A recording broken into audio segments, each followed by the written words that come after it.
العلم هو النور الهادي والمفتاح لكل الخير من يرد الله به خيرا. بسم اللہ الرحمن الرحیم. گزشتہ کل کے درس میں آپ حضرات کے سامنے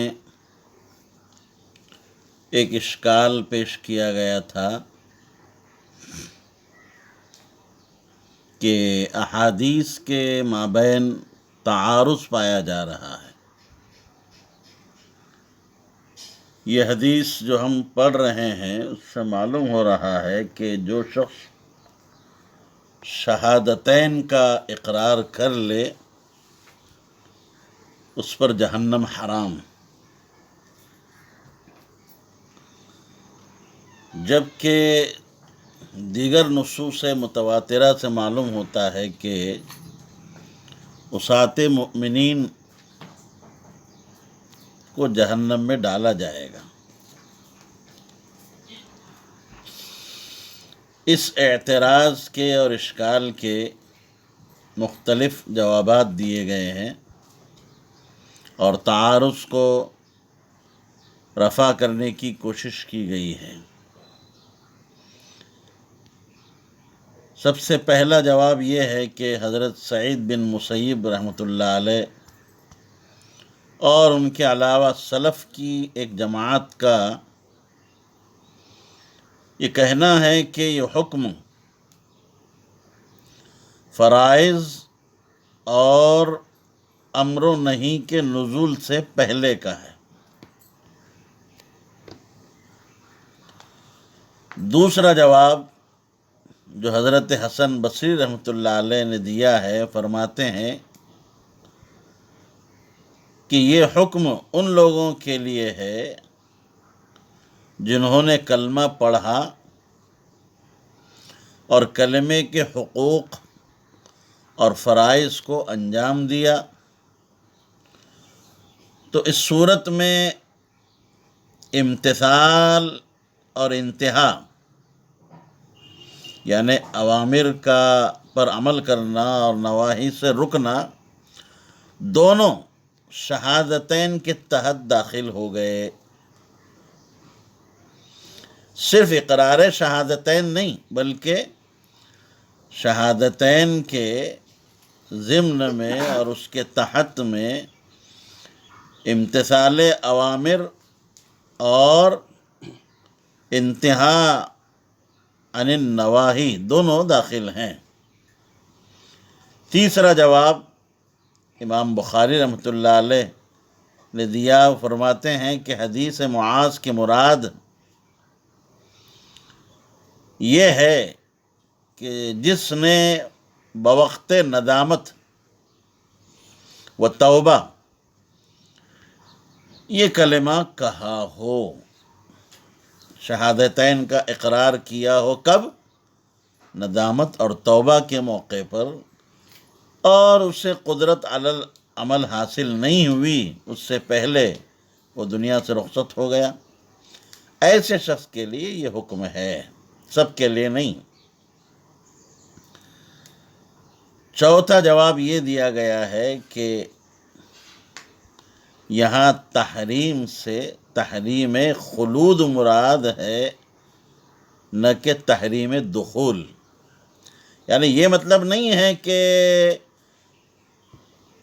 جہنم میں جائیں گے نہیں، ہاں جائیں گے ضرور، لیکن وہاں ہمیشہ نہیں رہیں گے، انہیں نکال لیا جائے گا تطہیر کے بعد. پانچواں جواب یہ ہے کہ جہنم کے، آپ نے قرآن کی تفسیر میں بھی سنا ہوگا، پڑھا ہوگا کہ اس کے مختلف طبقات ہیں. تو یہ جو حدیث سے بات ثابت ہو رہی ہے شہادتین پر حرمت نار اور عدم عذاب، یہ حکم کا مطلب یہ ہوا کہ عصاة مومنین کو کافرین کے طبقے میں نہیں ڈالا جائے گا، بلکہ ان کے لیے الگ سے ایک طبقہ ہوگا، اس میں ان کو ڈال کر پاک کر کے صاف کر کے پھر نکال لیا جائے گا. حضرت نانوتوی رحمۃ اللہ علیہ فرماتے ہیں ایمان کی ایک طبعی خاصیت ہے اور وہ ہے جہنم سے نجات دلانا. یہ ایمان کی طبعی خاصیت ہے. مگر چونکہ بندہ معاصی کرتا ہے تو معاصی کی جو حرارت ہے اور گرمی ہے اس کی وجہ سے ایمان گرم ہو جاتا ہے. تو یہ نہ سمجھا جائے کہ ایمان کی طبعی خاصیت ختم ہو گئی، ایسا نہیں ہے. مثال کے طور پر پانی کی طبعی خاصیت برودت ہے. آگ پر اگر پانی کو گرم کیا جائے تو گرم کرنے کی وجہ سے آپ دیکھتے ہیں کہ وہ کھولنے لگتا ہے. تو بظاہر ایسا لگتا ہے کہ اس کی طبعی خاصیت جو برودت ہے وہ ختم ہو گئی، مگر حقیقت میں وہ ختم نہیں ہوتی. اس حقیقت کا انکشاف اس طرح ہوگا کہ آپ اسی کھولتے ہوئے پانی کو آگ پر ڈال دیجئے، آگ فوراً بجھ جائے گی. معلوم ہوا کہ پانی کی جو طبعی خاصیت تھی برودت وہ باقی تھی، چاہے وہ کھول رہا تھا. یہ کھولنا اور حرارت ایک عارضی کیفیت ہے. معلوم ہوا جیسے میں نے بھی بتایا کہ پانی کی حرارت عارضی ہے، اس کی برودت اصلیہ کا فقدان نہیں ہوتا. یہی حال ایمان کا بھی ہے کہ اس کی جو طبعی خاصیت ہے مومن کے دل میں اس طرح سرایت کیے ہوئے ہوتی ہے کہ اس کی تاثیر کا ہرگز جو ہے مومن سے انفکاک نہیں ہو سکتا، جدائی نہیں ہو سکتی. طبعی خاصیت غالب آ کر رہتی ہے. یہی بات علامہ شبیر احمد عثمانی رحمۃ اللہ علیہ نے حضرت شیخ الہند رحمۃ اللہ علیہ سے بھی نقل فرمائی ہے. ایک مفید بات اور نقطہ ذہن میں نشی فرما لے، وہ یہ ہے کہ آپ اور ہم دیکھتے ہیں، ہمارے تجربے اور مشاہدے میں یہ بات آئی ہے کہ ایک صراف تو آپ جانتے ہوں گے، سونے کے میلے کچیلے زیورات کو صفائی کے لیے وہ کیا کرتا ہے؟ آگ میں ڈالتا ہے. مگر اس کا مقصد آگ میں ڈالنے سے ان زیورات کی صفائی ہوتی ہے، میل کچیل کو زائل کر کر اس زیور میں چمک اور دمک پیدا کرنا، یہ اس صراف کا مقصود ہوتا ہے. بالکل ٹھیک اس طریقے سے مومن کو دوزخ میں جو ڈالا جائے گا وہ جلانے یا فنا کرنے کے لیے نہیں، تعذیب کے لیے نہیں، بلکہ تطہیر کے لیے، یعنی صفائی کرنے کے لیے، تاکہ وہ پاک ہو جائے، صاف ہو جائے اور جنت میں جانے کے قابل ہو جائے. تو مومن کا دخول فی النار تو ہو سکتا ہے مگر خلود فی النار نہیں ہوگا. ایمان کا طبعی اثر ظاہر ہو کر اسے جنت میں داخل کیا جائے گا. یہ حدیث کے چند فوائد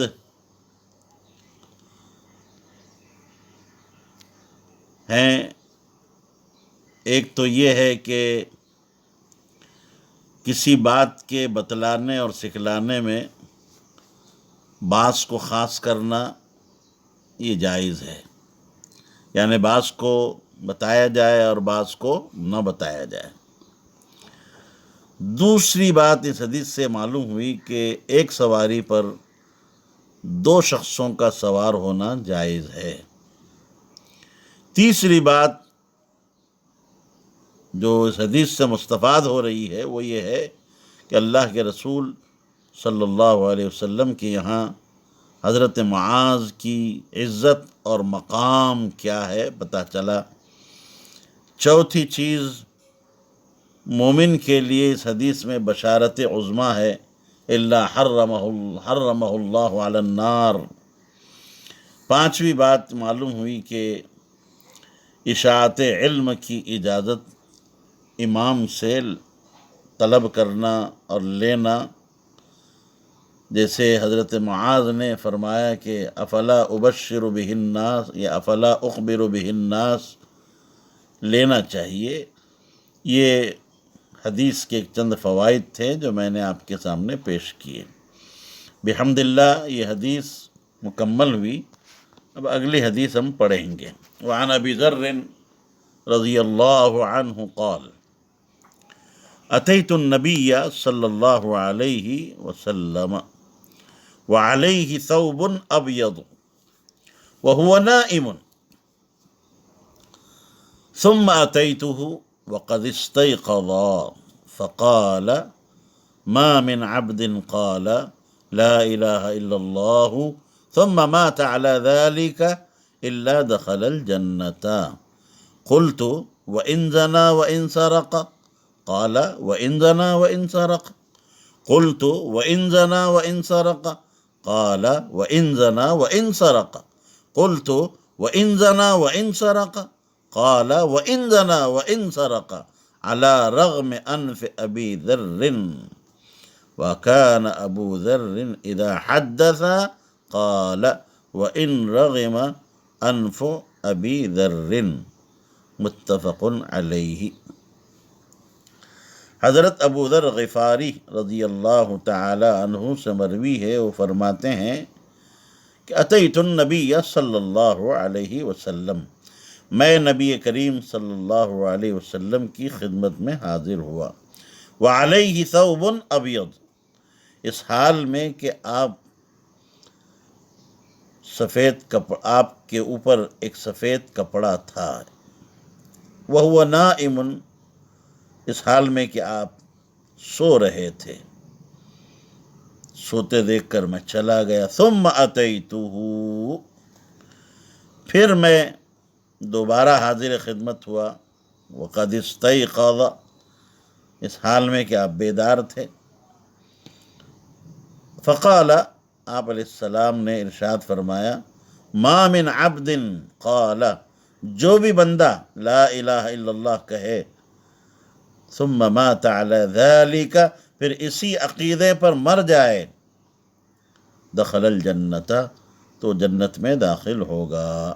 میں نے عرض کیا یا رسول اللہ، اگرچہ وہ زنا کرے، اگرچہ چوری کرے؟ آپ نے فرمایا گرچہ وہ زنا کرے، گرچہ وہ چوری کرے۔ میں نے پھر عرض کیا اگرچہ وہ زنا کرے، اگرچہ چوری کرے؟ آپ نے فرمایا ہاں، اگرچہ وہ زنا کرے، چوری کرے۔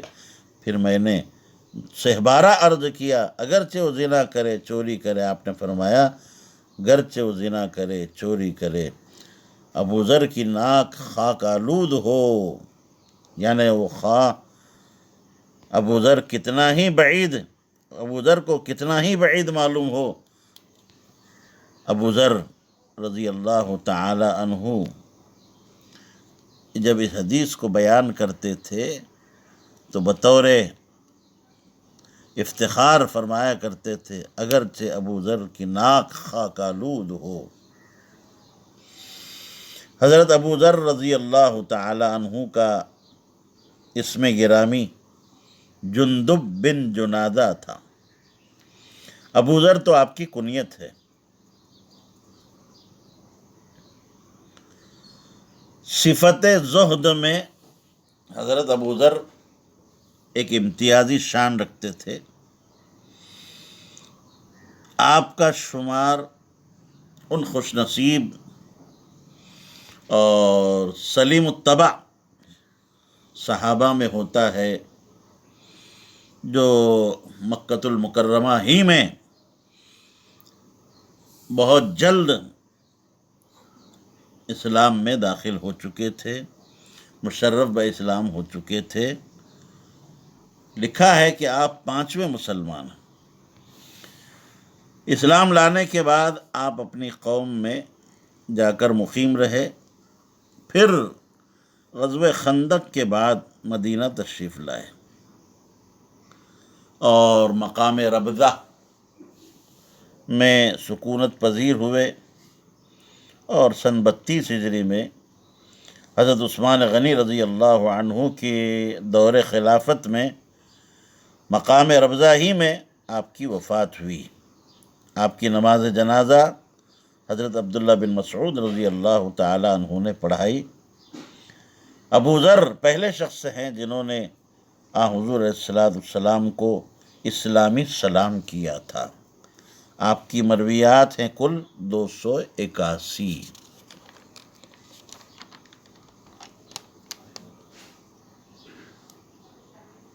وعلیہ ثوب ابیض، یہ جملہ اتیت النبی، النبی سے حال ہے، اور یہ جملہ علیہ ثوب ابیض یہ کوئی زائد نہیں ہے، بلکہ راوی کا مقصود روایت کردہ بات میں، اپنی بیان کی ہوئی بات میں اتقان اور تثبت کو ثابت کرنا ہے کہ دیکھو مجھے کتنا استحضار ہے اور کتنا اتقان ہے کہ میں یہ بھی بیان کر رہا ہوں کہ علیہ ثوب ابیض، آپ علیہ السلام سفید چادر اوڑھے ہوئے تھے اور سو رہے تھے، تاکہ سامعین کے دلوں میں بات متمکن ہو جائے، جم جائے، یا یہ کہ حضور علیہ السلام کی خدمت اقدس میں حاضری کے وقت ہیئت قضائیہ کو بیان کرنا مقصد ہے۔ یہ بتلانا ہے گویا میں اس وقت جب میں روایت بیان کر رہا ہوں، یوں سمجھیے کہ سامنے کھڑا ہوں اور آپ سے سن رہا ہوں۔ ثوب ابیض کی تخصیص فرمان الہی کی طرف اشارہ ہے، یا ایھا المدثر قم فانذر وثیابک فطہر۔ اس آیت کریمہ میں انذار کا ذکر ہے، فانذر، اور حدیث پاک میں بشارت کا ذکر ہے۔ وہو نائم، اس کا عطف جو ہے حال پر ہے، ما قبل پر، وعلیہ ثوب ابیض پر۔ آپ آرام فرما رہے تھے، سو رہے تھے، اس لیے ابو ذر فرماتے ہیں کہ میں واپس ہو گیا۔ ثم اتیتہ، بعد زمان، پھر ایک وقت کے بعد، کچھ مدت کے بعد، کچھ دیر کے بعد پھر حاضر خدمت ہوا۔ وقد استيقظ، یہ اتیتہ کی ضمیر منصوب سے حال واقع ہے، وقد استيقظ، مطلب یہ ہے کہ دوبارہ حاضری کے موقع پر آپ علیہ السلام نیند سے بیدار ہو چکے تھے۔ آپ نے ارشاد فرمایا، ما من عبد قال لا الہ الا اللہ، کہ جو بھی بندہ لا الہ الا اللہ کہے کہ اللہ کے سوا کوئی معبود نہیں۔ آپ ذرا غور کریں گے تو یہاں ایک بات آپ کو سمجھ میں آئے گی کہ یہاں صرف لا الہ الا اللہ پر اکتفا کیا گیا، محمد الرسول اللہ کا ذکر نہیں۔ کیوں؟ اس لیے نہیں کیا گیا کہ یہ بات یقینی طور پر معلوم ہے کہ محمد الرسول اللہ کے بغیر لا الہ الا اللہ کی شہادت نفع بخش نہیں ہوتی، اس لیے لا الہ الا اللہ کے ساتھ اس کا جو قرین ہے محمد الرسول اللہ وہ بھی ضروری ہوگا۔ ثم مات علی ذلک، ای علی ذلک الاعتقاد، پھر اس کا انتقال ہو جائے اسی اعتقاد پر۔ وہ کیا اعتقاد ہے؟ کہ اللہ کے سوا کوئی معبود نہیں اور محمد اللہ کے رسول ہیں۔ تو شہادت توحید اور شہادت رسالت، اس اعتقاد پر اس کی وفات ہو جائے۔ یہاں پر لفظ ثم یہ تراخی فی الرتبہ کے لیے ہے، یعنی وہ زندگی بھر اس اعتقاد پر باقی رہے اور اسی عقیدے پر اس کی موت آئے۔ آپ جانتے ہیں العبرۃ بالخواتیم، اعتبار خاتمے کا ہوتا ہے۔ اس قید سے وہ شخص خارج ہو جائے گا جو حالت ارتداد میں مرے۔ اس صورت میں اس کا ایمان سابق اس کو نفع نہیں دے گا۔ الا دخل الجنت، یہ استثناء مفرغ ہے، اس میں بشارت ہے کہ ایسے شخص کا انجام جنت ہے، چاہے اس کے گناہ کتنے ہی کیوں نہ ہو۔ اللہ کی مرضی، اللہ کو اختیار ہے، چاہے تو معاف کر دے اور چاہے تو گناہوں کے بقدر سزا دے کر پھر جنت میں داخل کر دے۔ حضرت ابو ذر رضی اللہ تعالی عنہ نے فرمایا، عرض کیا، وَإِن زَنَا وَإِن سَرَقَ، یا رسول اللہ وہ جنت میں داخل ہوگا چاہے زنا کرے، چوری کرے۔ ابن مالک رحمۃ اللہ علیہ فرماتے ہیں کہ وَإِن زَنَا میں حرف استفہام مقدر ہے، اَيَدْخُلُ الْجَنَّةَ وَإِن زَنَا وَإِن سَرَقَ، یا یوں کہیں گے کہ او ان زنا و ان سرق يدخل الجنة یا دخل الجنة، اگرچہ زنا کرے، چوری کرے، جنت میں جائے گا۔ اور وَإِن میں جو واو ہے اس کو واو مبالغہ کہا جاتا ہے، اور یہ جو ان ہے یہ ان وصلیہ کہلاتا ہے، اور اس کی جزا ما قبل کے جملے کی دلالت کی وجہ سے محذوف ہوتی ہے۔ اب یہاں ایک سوال پیدا ہو رہا ہوگا آپ کے دلوں میں، ذہنوں میں، کہ کبائر تو بہت سارے ہیں، من جملہ کبائر کے زنا اور سرقہ کی وجہ تخصیص کیا ہے؟ حضرت ابو ذر نے وَإِن زَنَا وَإِن سَرَقَ ہی کیوں کہا؟ گرچہ زنا اور سرقہ کے علاوہ اور بھی تو کبائر گناہ ہیں۔ تو وجہ تخصیص یہ ہے کہ گناہ کا تعلق یا دو حال سے خالی نہیں، یا تو اس کا تعلق حقوق اللہ سے ہوگا اور وہ ہے زنا، یا حقوق العباد سے ہوگا اور وہ ہے سرقہ۔ تو دونوں کے ذکر میں استیعاب اور عموم کا معنی ہے، یعنی دونوں کے ذکر میں تمام گناہوں کا ذکر گویا ہو گیا، سب شامل ہو گئے۔ یوں کہیے کہ یہ دو اجمالی عنوان ہیں جن کے تحت تمام دیگر گناہوں کا ذکر داخل ہے۔ بقیہ باتیں انشاءاللہ آئندہ درس میں پیش کی جائیں گی۔ السلام عليكم، لا تنسوا الاعجاب بالفيديو والاشتراك في القناة تشجيعا لنا لنستمر بنشر المزيد إن شاء الله.